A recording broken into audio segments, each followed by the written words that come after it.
Bonjour à tous et bienvenue sur la chaîne. On se retrouve aujourd'hui pour parler de The Marvel qui est sorti en salle le 8 novembre 2023. Il affiche une durée de 1h45 et il est réalisé par Nia DaCosta. C'est un film que je n'attendais pas forcément pour plusieurs raisons. Déjà la première, c'est que le personnage en lui-même de Captain Marvel ne m'attire pas plus que ça, que ce soit dans les Avengers ou dans son propre film Captain Marvel. Il ne m'a pas plus attiré que ça, je me suis pas accroché au personnage, il n'y a rien qui fait que j'ai envie de voir la suite, je la trouve prétentieuse et vachement sûre d'elle. C'est un peu moins le cas dans ce film-là, c'est vachement moins axé là-dessus, et même dans Captain Marvel tout court, je crois que c'est un peu moins axé là-dessus, mais quand on l'a découverte dans Avengers, je ne pouvais pas trop me la voir, je me suis dit c'est qui celle-là qui se la pète un peu, enfin bref, du coup c'est pas un personnage qui m'attire plus que ça, donc c'est la raison pour laquelle j'attendais pas énormément ce film. Et puis, il y a aussi ce que fait Marvel en ce moment, parce que à part un ou deux films depuis la fin de Endgame, faut dire ce qui est, c'est pas folichon, hein. Je garde en tête Ant-Man Quantumania, qui était vraiment nul de chez nul. J'ai rarement critiqué autant un Marvel, j'ai été très très déçu. Après il y a Shang-Chi qui était pas mal, et puis bien sûr les Gardiens de la Galaxie, mais on pourrait presque le mettre à part, hein. C'est réalisé par James Gunn, il a vraiment fait entre guillemets son univers. Mais sinon, depuis ça, Marvel ne fait pas grand chose. Depuis Endgame, on n'a pas grand chose d'intéressant et ils se font énormément critiquer et malheureusement, ce film ne va pas venir relever le niveau. Dans ce nouveau film, on va retrouver Captain Marvel qui va devoir assumer les conséquences de sa victoire contre les Kree.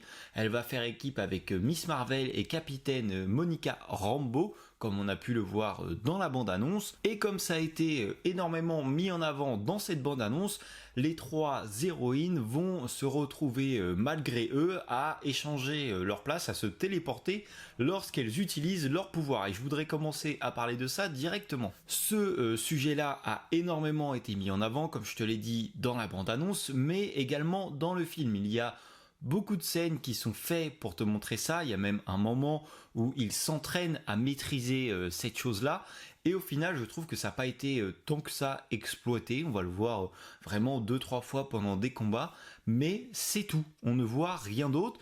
T'as l'impression qu'ils t'ont teasé un sujet, une chose sur laquelle ils allaient travailler, et que tu vois que 1 ou 2% de leur travail, donc c'est une petite déception là-dessus. Je pense qu'il y avait autre chose à faire, surtout quand je les ai vus s'entraîner, je me suis dit ok, on voit qu'ils veulent apprendre à maîtriser leur pouvoir, parce que pour l'instant c'était très dur de se battre, mais on n'en a rien fait d'extraordinaire. Ensuite, le film ne dure que 1h40, entre guillemets, parce que j'ai trouvé le temps vraiment très long, je n'ai jamais réussi à rentrer dans l'histoire. Comme je te l'ai dit, je suis pas rentré dedans, donc j'ai eu aucun mal à regarder ailleurs, à voir vraiment toute ma séance défiler sans m'accrocher à ce film, sans avoir envie de savoir ce qui se passait. J'avais l'impression d'avoir aucun enjeu au final au film. J'ai pas trouvé l'histoire fantastique, l'histoire ne m'a pas bouleversé, c'était pas plus intéressant que ça. Je n'aurais pas su la suite, ça m'aurait pas non plus déplu en fait. L'enjeu pour moi était absent, l'histoire n'était pas faite pour m'intéresser, en tout cas je ne sais pas ce que toi tu en as pensé, mais on aurait pu me raconter n'importe quoi d'autre à la place, et j'aurais pas vu la différence. Dans Avengers Endgame, on nous vante également la super puissance de Carol Danvers, qui est le super-héros limite le plus fort de la planète, quoi. Et je trouve que dans ce film, ça ne se voit pas tant que ça. Alors oui, ça a été bouleversé par le fait du changement de pouvoir, mais au final, on n'a pas l'impression qu'elle soit si forte que ça, et même au contraire. Et j'ai également un peu de mal aussi avec la place de Nick Fury maintenant. Quand on le voyait dans les premières Avengers, il imposait, il était limite intimidant, il était secret, c'était vraiment lui le boss et qui dirigeait tout. Et maintenant, je sais pas trop ce qu'il fait là, t'as l'impression qu'il vient juste histoire d'être présent dans les films, mais son personnage ne m'attire pas plus que ça, il est plus si important que ça, même si la place qu'il lui donne dans le film, son rôle reste un rôle majeur, mais en soi j'ai pas l'impression qu'il soit si utile que ça. Il est plutôt là à la rigolade, il est là pour faire quelques petites vannes, mais ce n'est plus le Nick Fury qu'on avait dans les anciens Marvel.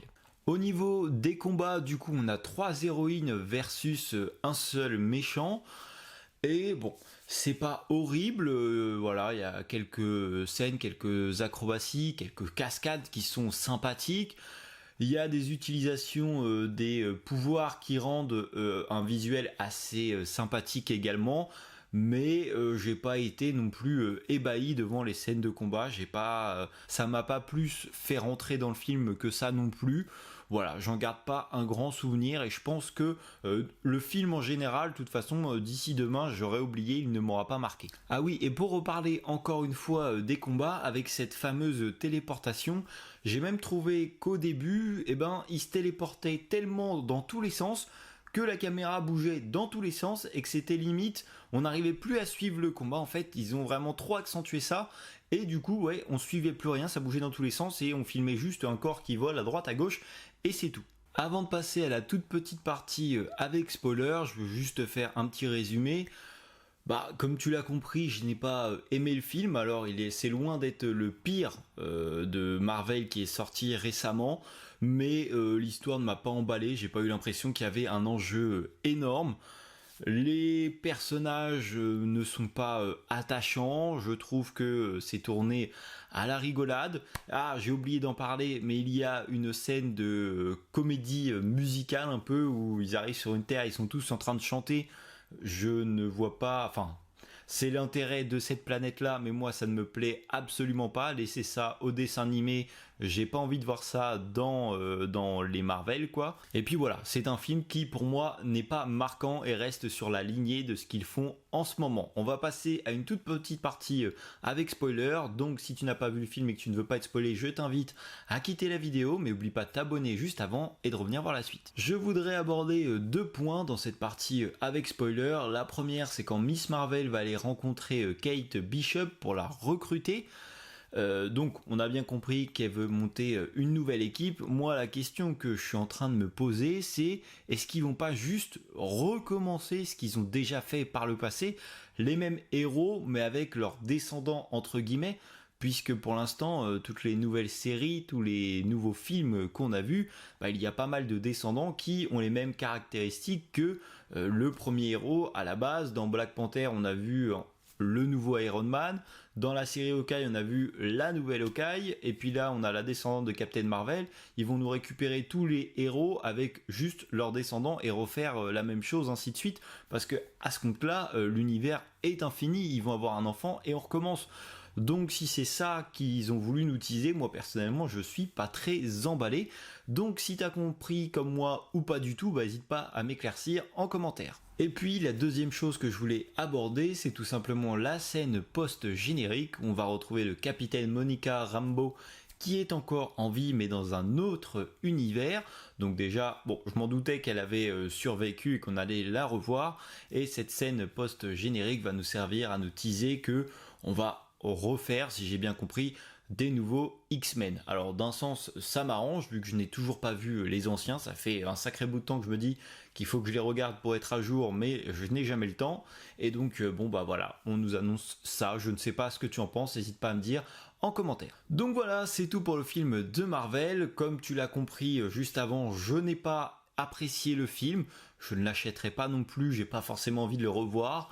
Il ne m'a pas marqué et on en restera là. J'espère vraiment qu'ils vont se réveiller et qu'on va revenir à ce qu'était Marvel, quelque chose de sympathique, de divertissant, mais qui était agréable à voir, où il y avait un certain enjeu, chose qu'on n'a plus du tout maintenant. N'hésite pas à me donner ton avis en commentaire, n'hésite pas à liker la vidéo et à t'abonner à la chaîne. Moi je te dis à la prochaine pour une nouvelle vidéo. Salut!